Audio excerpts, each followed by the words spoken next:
Gilbert Belnap joined the Church of Jesus Christ of Latter-day Saints on September 11, 1842 in Kirtland, Ohio.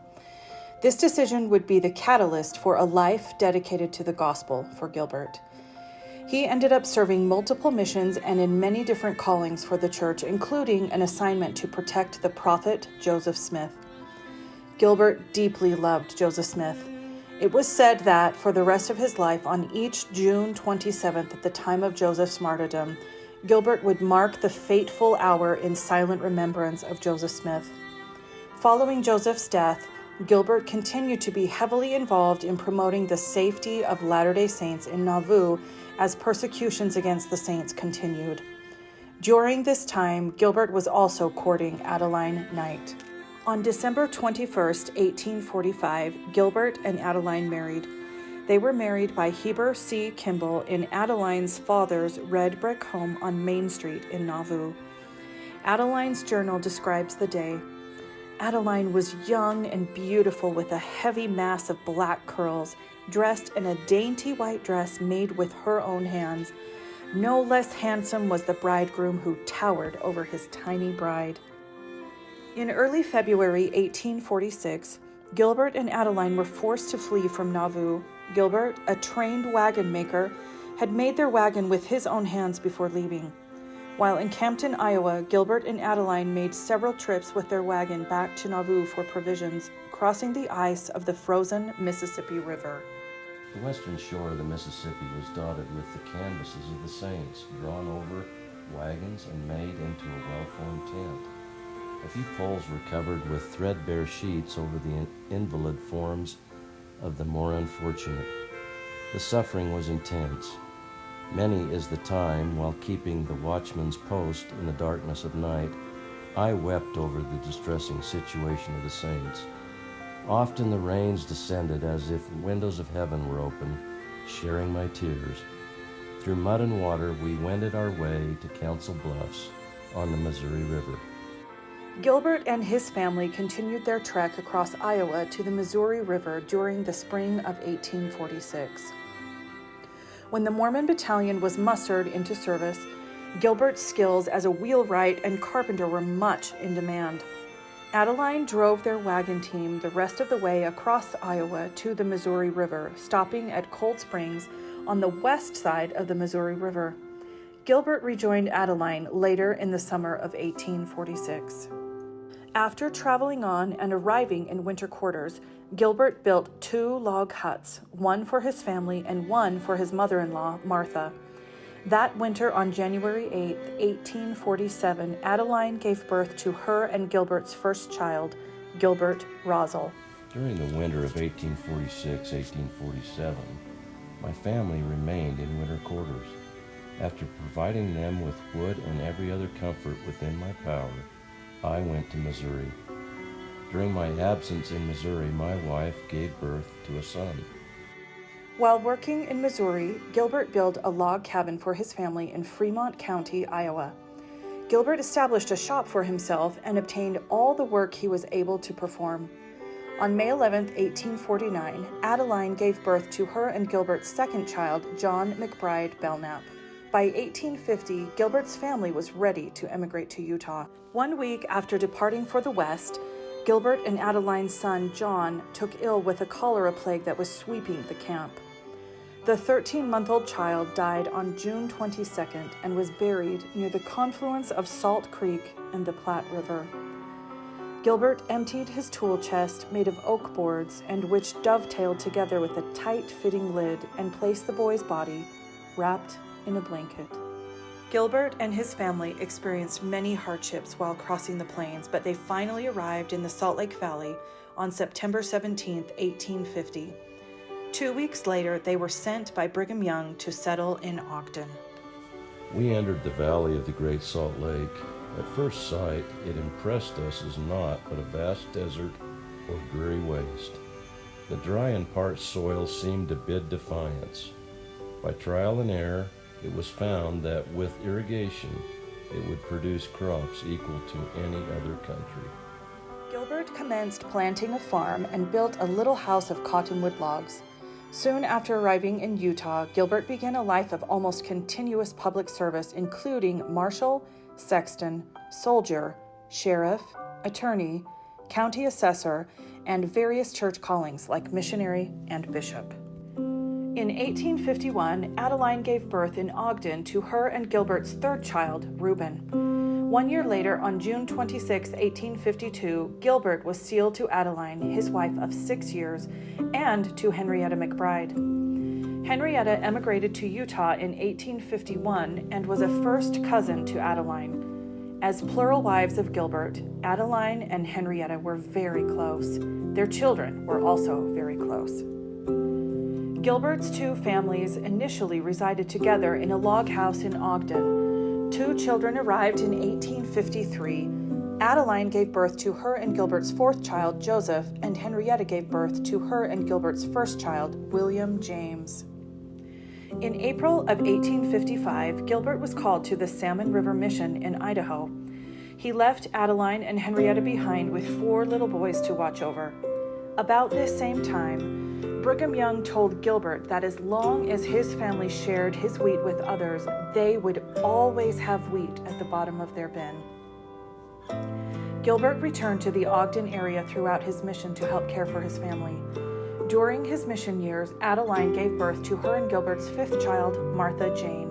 Henrietta gave birth to her and Gilbert's 2nd child, Oliver, followed a year later by their 3rd child, Frances Marion.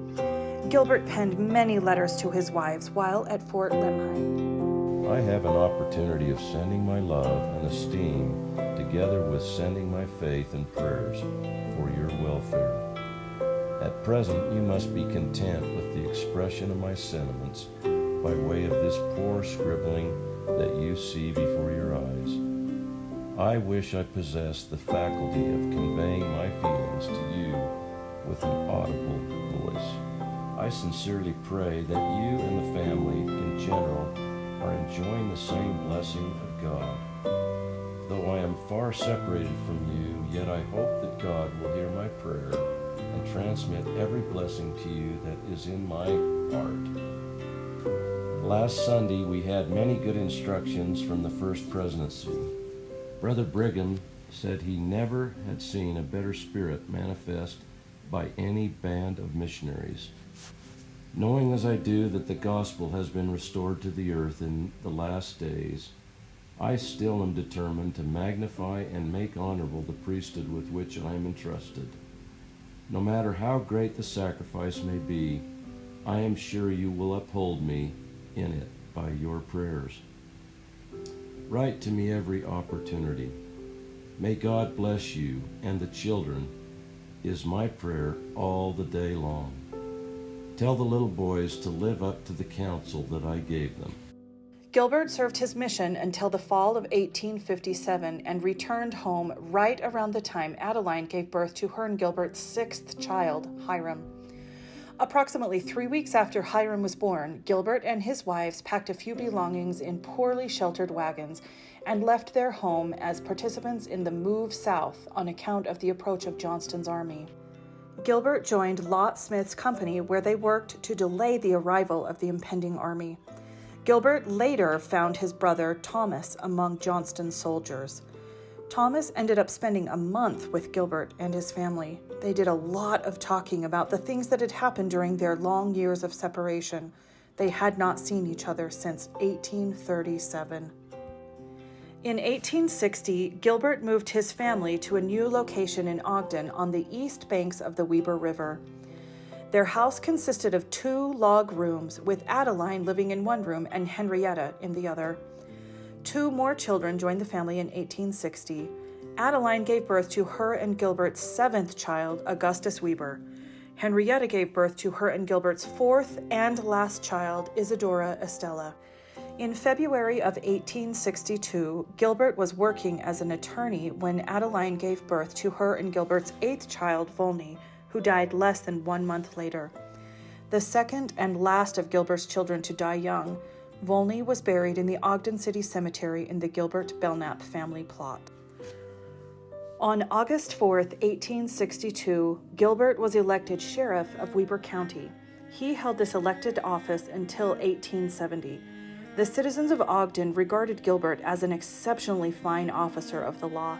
During his tenure as sheriff, he was selected for the dangerous task of delivering payroll from Salt Lake City to Wells, Nevada, for railroad workers constructing the Transcontinental Railroad.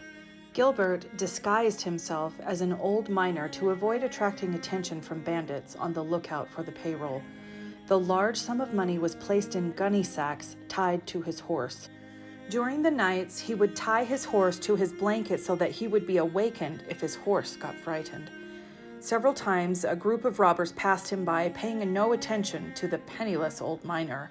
Later, on this hazardous undertaking, Gilbert had to seek water holes and live off the desert land. Sheriff Belnap was able to safely deliver the payroll to the paymaster. While sheriff, Gilbert welcomed 4 more children. Adeline gave birth to her and Gilbert's 9th child, Vincent Knight, in 1863, their 10th child, Amasa Belnap, in 1866, their 11th child, Adeline Lorinda, in 1868, and their 12th child, Mary Louisa, came the same year Gilbert finished his work as a sheriff. 4 years after that, Adeline and Gilbert had their 13th and last child in June of 1874 with the birth of Lola Elmira. In early 1868, Gilbert moved Henrietta and her 3 youngest children to the new community of Hooper. Henrietta and her children used a wagon box for their first home, which was set on the ground among sagebrush. It contained their bed, clothing, and meager supplies. Without a camp stove, their cooking and baking was done over a campfire using cut sagebrush for fuel. They had no artificial light, not even a candle. During the summer of 1868, Gilbert built for Henrietta a log room. Adeline joined Henrietta in Hooper in 1869. On October 6, 1874, Gilbert was called to serve his 3rd and final mission, a genealogy mission, to the United States.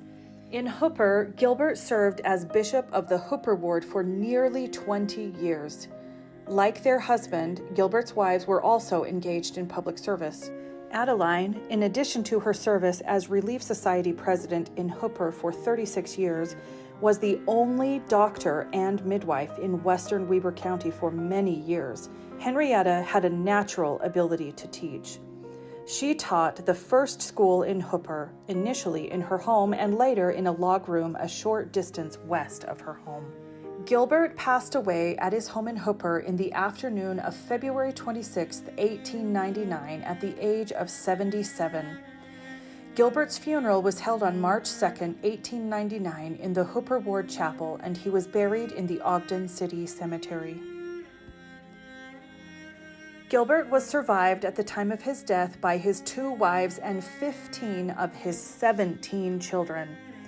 Gilbert instilled in all of his children his own strong sense of patriotism, devotion to principle, and intense dedication to the restored gospel of Jesus Christ. His descendants now number nearly 10,000. The Belnap Family Organization represents all descendants of Utah Pioneer Gilbert Belnap and is today one of the oldest and largest nonprofit family organizations in the United States. Remembering the legacy of Gilbert, Adeline, and Henrietta is a charge for all of their descendants. Gilbert's hope for all of us today was clear when he said, "May the influence that I have and the priesthood that I bear be used to induce my posterity to seek first the kingdom of God and its future greatness on the earth."